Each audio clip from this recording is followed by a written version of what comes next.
The blaze that ravaged Notre-Dame Cathedral in Paris on Monday, April 15th, left a scarred skyline that one of the French capital's most iconic structures has crowned for centuries. Gone is the cathedral's rising, delicate 300-foot spire, which was burned in the flames. The Notre-Dame Cathedral's timbered roof is now blackened and charred. It has taken 10 days to secure the cathedral structure to allow for a thorough examination of the charred interior.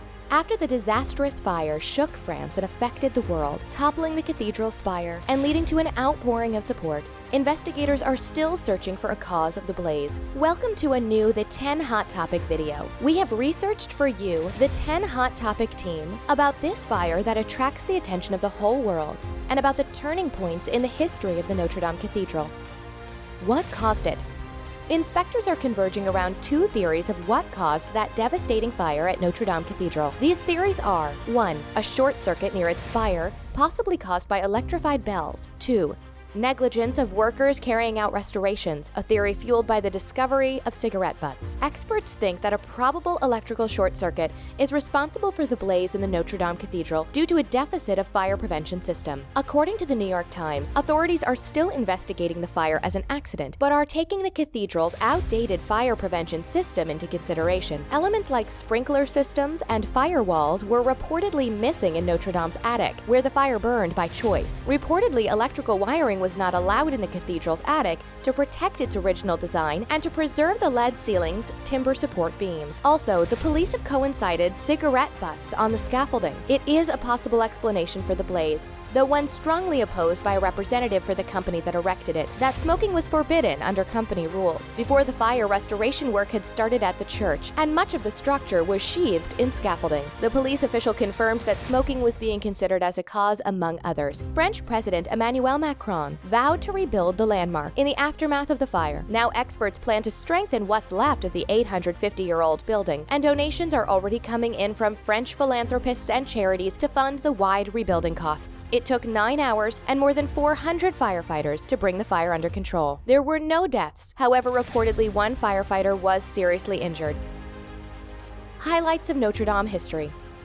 The sorrow caused by the near destruction of Notre Dame might seem puzzling for a country as secular as France. However, the mass devotion the cathedral attracts is not only a spiritual one, it is rooted in the structure's location at the center of the nation's intellectual life. Notre Dame rules the Latin Quarter, named after a language once spoken by the scholars and students that flocked there in medieval times. Just down the river is the Louvre, a royal palace changed into the world's biggest museum, and the grand construction of the Institut de France, the country's prominent society. Since the 16th century, bibliophiles have circulated among the book stalls that line the banks of the Seine in Notre-Dame Cathedral's shadow. The English-language bookseller Shakespeare & Company lies across the Petit Pont to the south. This is where Ezra Pound, James Joyce, Ernest Hemingway, and others have come to imbibe French culture, along with delicious drinks in several cafes nearby. Notre Dame has grown naturally from its environment. Its rising towers ensure a focus of attention in a city that fancies itself as the capital of culture. The renowned British art chronicler Kenneth Clark once called it the best meticulous, sophisticated base of the entire of Gothic art, and added, "I recognize civilization when I see it." The cathedral is connected with Paris's emergence as a center of learning. The Gothic building, which was built over a century from the 1160s, replaced a Romanesque structure that was home to the École Cathedral. Pierre Abelard, who was France's first celebrity philosopher, had taught logic and theology there in the early 12th century, attracting fans from all over Europe. The new church protected this inheritance of scholarship. In time's course, the École Cathedral morphed into the University of Paris, the Sorbonne, and offshoots that all still stand a few minutes away. The history of the Notre Dame is more turbulent than its majestic appearance suggests today. The cathedral played an essential role in the 100 Years' War. King Henry VI of England was crowned there as King of France to assert English claims to the throne across the Channel in 1431. From the 16th century, Notre Dame fell victim to France's religious and political strife, as well as changing cultural tastes. Renaissance guys sought to break away from the medieval period and rediscover the cultural treasures of ancient Roman Greece. Classical was in, and Gothic was out. Internal pillars and walls were coated with tapestries, although its custodians were ashamed of them. France's hard wars of religion took their toll on the Notre Dame Cathedral. Huguenot Protestants assaulted statues which they regarded as blasphemous in 1548. In 1572, the future Henry IV, a Huguenot who sought to finish the bloodshed, married married with Marguerite de Valois, a princess from the ruling Catholic dynasty. The wedding was congratulated in front of Notre-Dame, although Henry didn't go so far as to enter the structure. However, the symbolic compromise on the cathedral's doorstep didn't last long. In a few days, thousands of Protestants who had come to Paris to join the wedding were slain by Catholics. In the infamous St. Bartholomew's Day massacre, the Enlightenment was not gentle to Notre-Dame either. In the 18th century, it was more out of step with the prevailing intellectual mood than at the other times in its history. A masterpiece of Gothic art held no charm to the philosopher who equated the medieval time to the Dark Ages and was deeply suspicious of the Roman Catholic Church. The clergy themselves didn't seem to care much for the structure. In the early 1750s, some of them felt the cathedral was too dark and decided to change the stained glass window with clear glass to allow in more light. Some years later, sculptures above the main portal were knocked down to make it easier for processions to pass through. By the 1780s, the 13th century spire was starting to get wobbly. The authorities solved the matter by taking it down. Things got even worse for Notre-Dame during the French Revolution. The church, hated by many as the ally of the ancient regime, was taken over by the state. Church bells were removed from the whole of the country. In 1791, those of Notre-Dame Cathedral were crushed and melted down. Rioters in 1793 decapitated the 28 statues of kings that stand above the front portals of Notre-Dame Cathedral. Later that year, religion was banned completely, and the cathedral was turned into an atheist temple of reason, dedicated to enlightenment and revolutionary aims. When it turned out that the worship of equality, liberty, and fraternity didn't fill pews, the cathedral was converted into a warehouse for storing food. Notre-Dame Cathedral was not returned to the Catholic Church till 1802, the year after Napoleon Bonaparte made peace with the Vatican. It was spruced up in time for Napoleon to be crowned emperor there in 1804, with Pope Pius VII in the present. He selected the venue over the cathedral in Reims, where French kings were traditionally crowned, to show a clean break with the old regime. Paris was the center of his world, and Notre-Dame was at the center of Paris. But imperial favor didn't revitalize the fortunes of the cathedral. In the first 2 decades of the 19th century, several ancient structures were regarded as antiquated eyesores. Some of them were pulled down, others were submitted to botched-up renovation work. Notre-Dame itself didn't look safe from the wrecking ball. However, another swing of the cultural pendulum altered everything. The Romantic motion turned against grand Roman-inspired architecture and discovered the messy beauty of the Middle Ages again.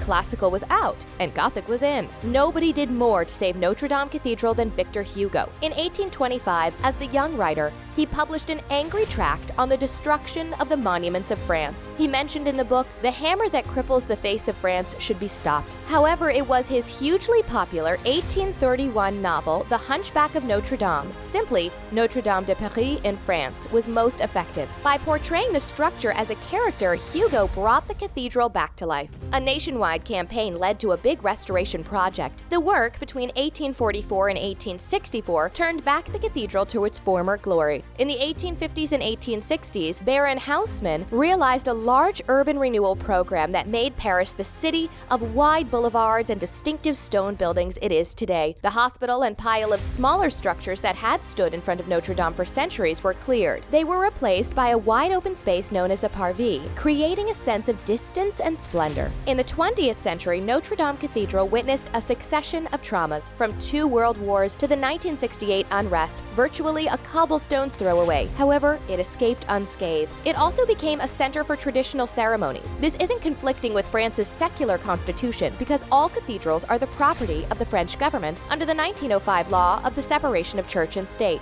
An official mass was celebrated to mark the end of World War I. After the liberation of Paris from the Nazis in August 1944, General de Gaulle participated in a similar service after marching with his soldiers down the Champs-Élysées. When the general stepped out of his vehicle, sustained gunfire ran out on the Parvis, inflicting panic among the crowd. National leader de Gaulle walked into the cathedral and seated without batting an eye. Nobody knows to this day who fired the shots. When de Gaulle died in 1970, a memorial service was held at Notre-Dame, attended by heads of state from around the world. François Mitterrand was the only other former French president to be honored in the same way when he died in 1996. But the best sign of Notre-Dame's importance isn't the odd official event. However, the homage of 13 million visitors every year. That is more than any other historical site in Western Europe. Notre-Dame Cathedral stands tall as a symbol of permanence. The blaze shocked Parisians because it indicated that such a fixture in their physical and cultural landscape was vulnerable. However, the cathedral has also displayed its power for renewal in hard times. As we said in the first minutes of the video, the donations have already begun coming in from French philanthropists and charities to fund the wide rebuilding rebuilding costs, and more than 800 million euro was collected in a few days. Yellow Jackets reacted to this case. Can you think of 50 million, 100 million in one click? It shows the inequalities in that country, CGT labor union head Philippe Martinez told.